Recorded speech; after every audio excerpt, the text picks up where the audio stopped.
Hello friends, দেখো সুরূপার রান্নাঘরে সুরূপা আজকে কি দেখাবে বলো তো? ফুচকাওয়ালার আলুর দম।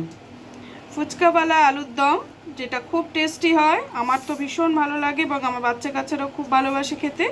সেটাই আজকে আমি করব, সেটাই তোমাদের সঙ্গে শেয়ার করব। দেখো আলুগুলো ছোট ছোট আলু নিয়েছি, কিন্তু তার মধ্যেও কিছু আলু বড় রয়েছে, সেগুলো কেটে নিচ্ছি, তাহলে মশলাটা ভালো মতো মিশবে, ভেতরে ঢুকবে নুনটা, তার জন্য। এই আলুগুলো কেটে নিয়ে আমি একটু প্রেসার কুকারে সেদ্ধ করে নিয়ে তোমাদের কাছে চলে আসছি। দেখো বন্ধুরা, আমি কড়া চাপিয়েছি, এবার এতে তেল দেব। আর তার আগে একটা কথা বলি, যেটা মশলাটা তৈরি করতে হবে, ধনে জিরে শুকনো লঙ্কা ভাজা, আর তেজপাতা একসঙ্গে আমি ওটা ভাজা আমার কড়াই থাকে, সেই জন্য আমি এখন তোমাদের আলাদা করে কিন্তু মশলাটা দেখাচ্ছি না। আমার কাছে ভাজা মশলাটা কড়াই আছে, সেটা দিয়েই আমি করব। ধনে জিরে শুকনো লঙ্কা তেজপাতা, এটা আমি ওই জন্য বলে দিলাম। গুঁড়োটা করা আছে, আমি ওটা দিয়েই তোমাদের করে দেখাচ্ছি। দেখো কড়াতে আমি তেলটা দিয়ে দিলাম, একটু বেশি তেল দিলাম, কারণ এটা ভাজবো। আলুটা কিন্তু সেদ্ধ করে নিয়েছি, তোমাদের বলেছি। এবার আমি আলুটাকে ভেজে নেব।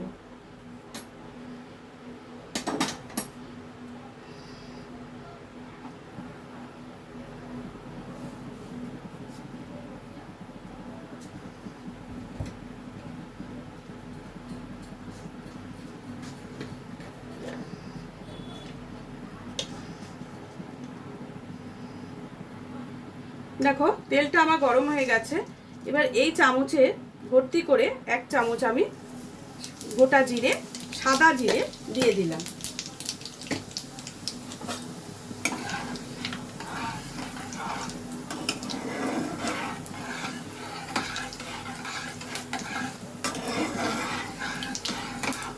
এবার এটা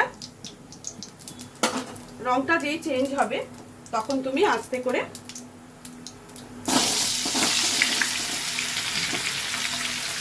আলুগুলো এর মধ্যে দিয়ে দেবে।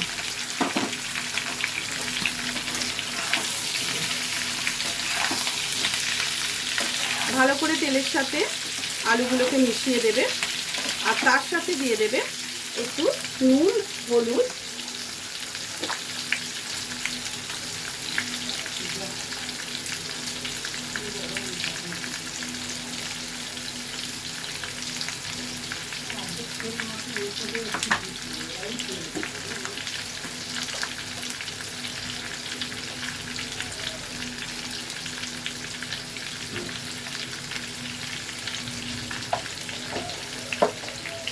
এবার এটাকে ভালো করে তেলে ভেজে নিতে হবে। যতক্ষণের কালারটা চেঞ্জ হচ্ছে ততক্ষণ এটাকে ভালো করে ভাজতে হবে। আঁচটা জোর করে দিলাম।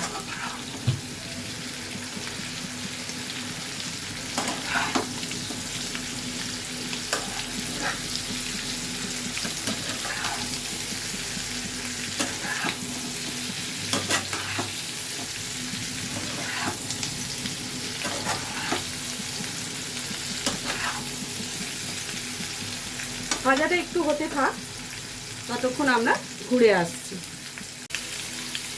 দেখো আবার একটু নেড়ে চেড়ে দিচ্ছি। আলুগুলো বেশ ভালো মতো ভাজা হয়েছে।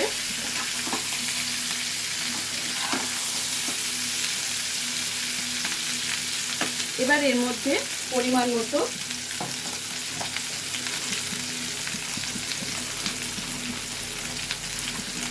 কাশ্মীরি লঙ্কার গুঁড়ো আর একটু নুন দিতে হবে।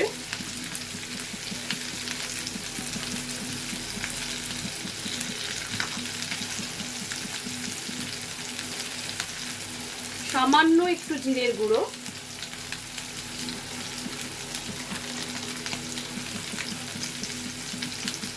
আর দিতে হবে খানিকটা আমচুর।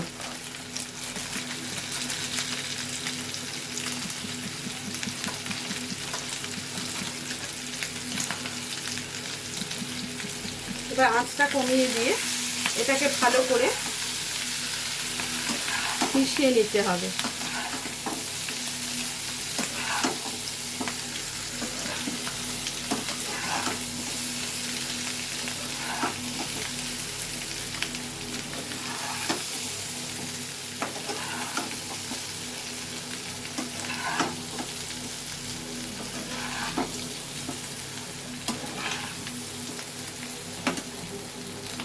এই আলুর দমটা কিন্তু ড্রাই হয়, ফুচকাওয়ালার আলুর দম এটা কিন্তু অবশ্যই ড্রাই হবে।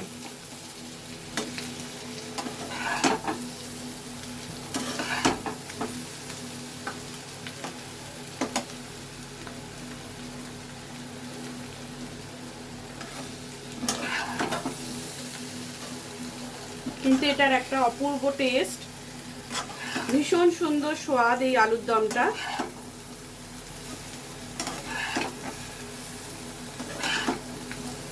একটা কাঠি দিয়ে যেরকম ফুচকাওয়ালা বাটি দেয় ওইরকম বাটিতে করে, শাল পাতার বাটিতে করে খেলে কিন্তু মুখে লেগে থাকতো। স্কুল থেকে আসার সময় বেশিরভাগ দিনেই কিন্তু এটা কিনে খেতাম।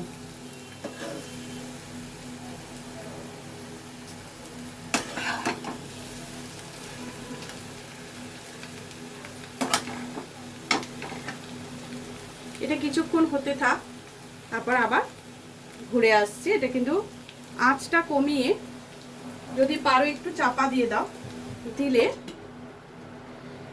কিছুক্ষণ বাদে, কয়েক সেকেন্ড বাদে এটা আবার খুলে দেখতে হবে।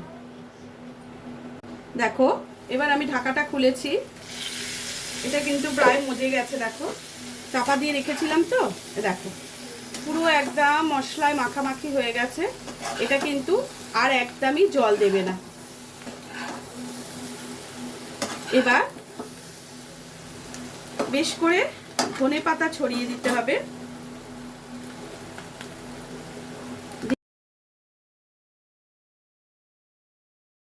আর একটা জিনিস, এর মধ্যে আমি খানিকটা চিলি ফ্লেক্স দেব।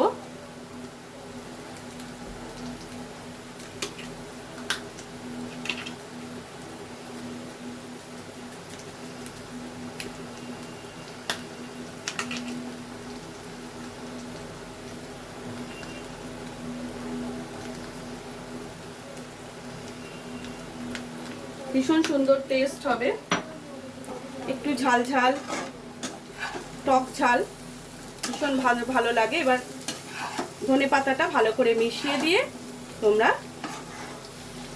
পরিবেশন করতে পারবে অনায়াসে।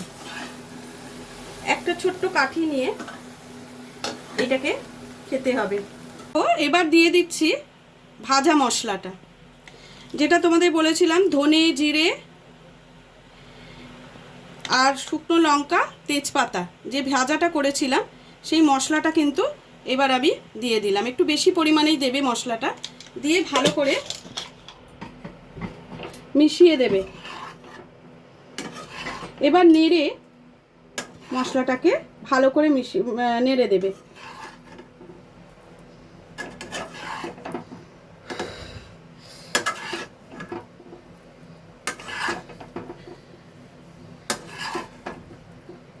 অনেক জায়গায় তেঁতুল জল একটু দেয়, তেঁতুলের কাজ।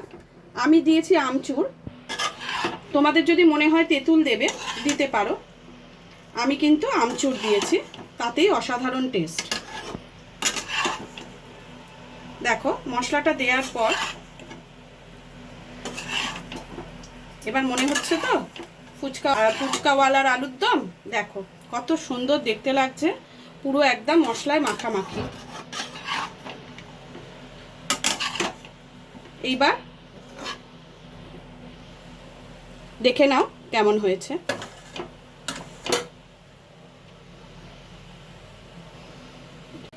অবশেষে বন্ধুরা সব মেশানোর পর খানিকটা বিট নুন আমি এতে ছড়িয়ে দিয়ে মিশিয়ে নেব। এই বিট নুনের গন্ধটা কিন্তু অবশ্যই এই ফুচকাওয়ালার আলুর দমে অবশ্যই প্রয়োজন। তোমরা পরিমাণ মতো বিট নুন দেখে দেবে, যেন বেশি না হয়ে যায়। এটা সবের সঙ্গে ভালো করে মিশিয়ে দিলে এর একটা সুন্দর গন্ধ আর সুন্দর টেস্ট এই আলুর দমে টেস্টটা আরও বাড়িয়ে দেবে। অবশ্যই এটা কিন্তু করে দেবে। দেখো হয়ে গেছে রেডি। ঠিক এইভাবে কাঠি দিয়ে এই আলুর দমটা তুলে খাওয়ার মজাই আলাদা। হয়ে গেল আমার ফুচকাওয়ালার আলুর দম। তোমরা অবশ্যই করো, খেয়ে দেখো কেমন লাগছে আমাকে জানিও। কেমন? আজকের মতো ভিডিওটা এখানে শেষ করলাম। পরের দিন আবার অন্য কোনো ভিডিওর সঙ্গে চলে আসবো।